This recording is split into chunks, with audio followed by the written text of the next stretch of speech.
अस्सलाम वालेकुम स्टूडेंट्स। आज की वीडियो को स्टार्ट करते हैं। रेनेसेंस एरा के बारे में बात करते हैं, जिसे एलिज़ाबेथन एज भी कहा जाता था उस टाइम पीरियड में। और एलिज़ाबेथन एज में जो हमारे मोस्ट इम्पॉर्टेंट जो राइटर्स थे और ड्रामाटिस्ट थे वो थे William Shakespeare, Ben Jonson, Philip Sidney, Christopher Marlowe, Edmund Spencer.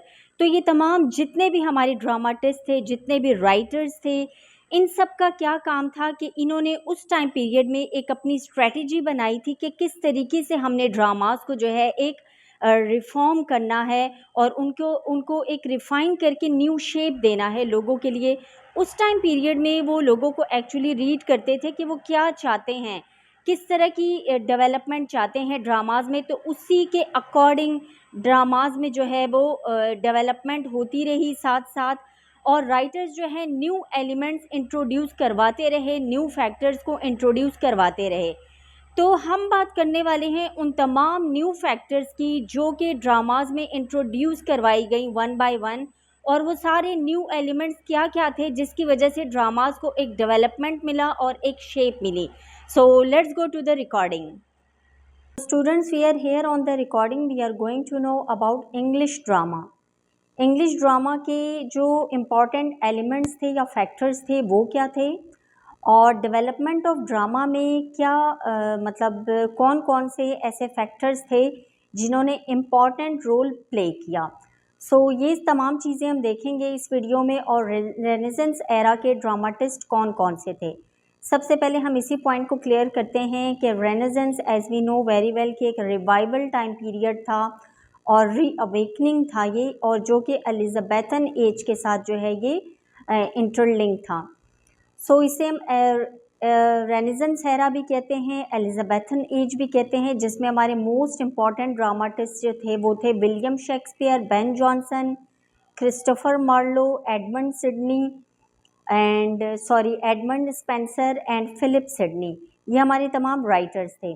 So flowering of English drama, इसके बारे में हम देखेंगे। In England the Renaissance was at its peak in Elizabethan age. Renaissance was a very rich period in the field of literature, have great development especially in drama. Drama में literature की great development हुई थी क्योंकि writers बहुत सी new elements जो हैं वो reform कर रहे थे, इंट्रोड्यूस कर रहे थे। थिएटर्स में जो है ड्रामा को प्ले किया जा रहा था और ऑडियंस उसे बहुत ऑडियंस बहुत पैशनेट थे, ईगरली जो है इन तमाम ड्रामास को जो है देखते थे और उससे लेसन भी गेट करते थे। For example Shakespeare, Ben Jonson, university wits. Means के शेक्सपियर को, बेन जॉनसन का तो एक जो टाइटल था उनका यूनिवर्सिटी ऑफ विट्स था, यानी कि बहुत ह्यूमरस ड्रामाज वो बनाते थे और वो ख़ुद भी बहुत उनका सेंस ऑफ ह्यूमर बेस्ट था और वो बहुत ज़्यादा विजडम के साथ अपने वर्क पे जो है वो अपने वर्क को फॉलो करते थे। England's chief glory was drama. England का जो चीफ ग्लोरी था यानी इंतहाई जो इम्पोर्टेंस दी जाती थी वो ड्रामास को दी जाती थी बनिस्बत नॉवेल्स के या पोइट्री के। Drama directly grew out of the England soil. Dramas जो है उसका जो ओरिजिन था वो इंग्लैंड से ही रिलेट करता था।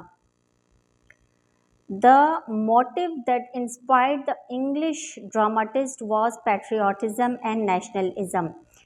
जो भी काम कोई राइटर करते थे या कोई भी शख्स करता है तो उनका कोई ना कोई मोटिव होता है, कोई नुक्ता नज़र होता है या कोई पर्पज़ होता है कि वो क्यों कर रहे हैं। तो यहाँ पे यही बात हो रही है कि उनका जो मोटिव था वो यही था कि वो इंस्पायर्ड थे पैट्रियाटिज़म से और नेशनलिज़म से, और इसी बेस पे जो है वो अपने ड्रामाज लिखते थे।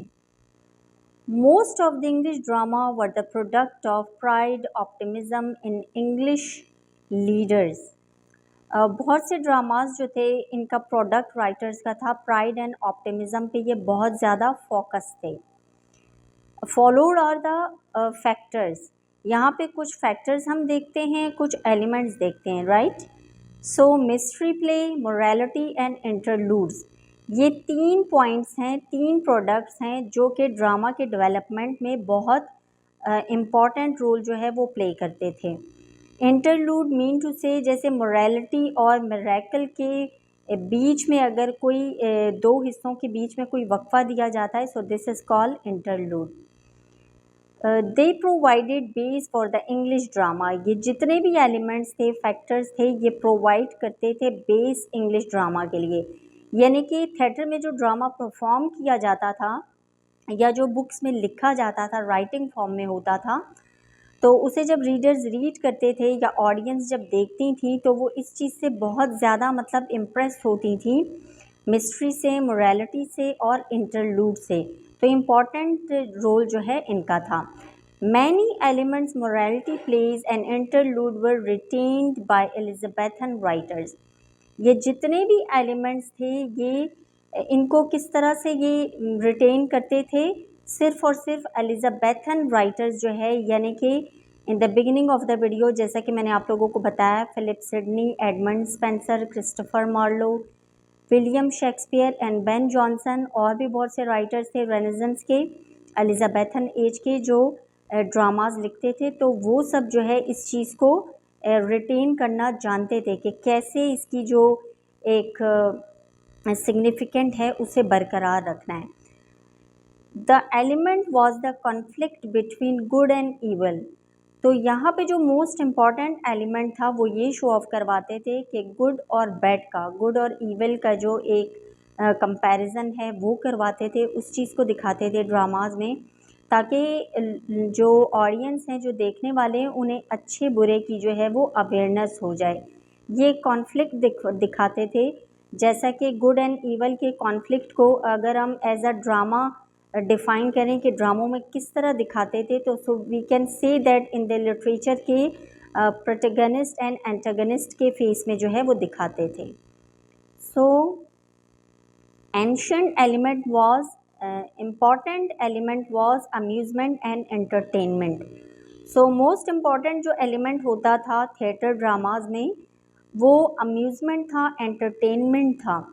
As we know very well कि विलियम शेक्सपियर ने जो कुछ ड्रामाज लिखे थे उनमें जो है इन्होंने ट्रेजेडी भी और कॉमेडी भी यूज़ किया था, यानी कि ट्रेजिक कॉमेडी, ताकि ऑडियंस को अम्यूज़मेंट मिले और एंटरटेनमेंट भी साथ साथ हो। बहुत ज़्यादा पैथेटिक हो जाता है तो फिर वो सैडनेस बहुत आती है, तो ये एलिमेंट यूज़ करते थे रेनेसेंस एरा के writers. Moral lesson was important there. Moral lesson जो है वो मोस्ट इम्पॉर्टेंट था, क्योंकि हमने गुड एंड ईवल की बात की, तो यहाँ पे मॉरल लेसन जो है ऑटोमेटिकली आ गया है कि अच्छाई और बुराई में फिर वो लोग फ़र्क करना, डिफ्रेंशिएट करना उसे सीख जाते थे। Point number 2 is freedom of expression. अच्छा, रेनेसेंस एरा के जो राइटर्स थे, एलिजाबेथन एज के राइटर्स थे, उनको फुल टाइम फ्रीडम थी एक्सप्रेस करने की, किसी भी एलिमेंट को, किसी भी चीज़ को वो बहुत अच्छे से एक्सप्रेस करते थे। राइट, सो आगे बढ़ते हैं अभी। The writer were free to select their characters from the society. Drama was emphasised by secularism. तो राइटर्स जो है वो क्या करते थे, अपने जो कैरेक्टर्स हैं वो सोसाइटी से ही सिलेक्ट करते थे, और ड्रामा जो है वो एम्फसाइज किया जाता था, इस पे बहुत ज़्यादा जोर दिया जाता था एथिज़म के हवाले से, कि मतलब उनका कोई अकीदा, कोई अकायद, किसी चीज़ को वो फॉलो नहीं करते थे।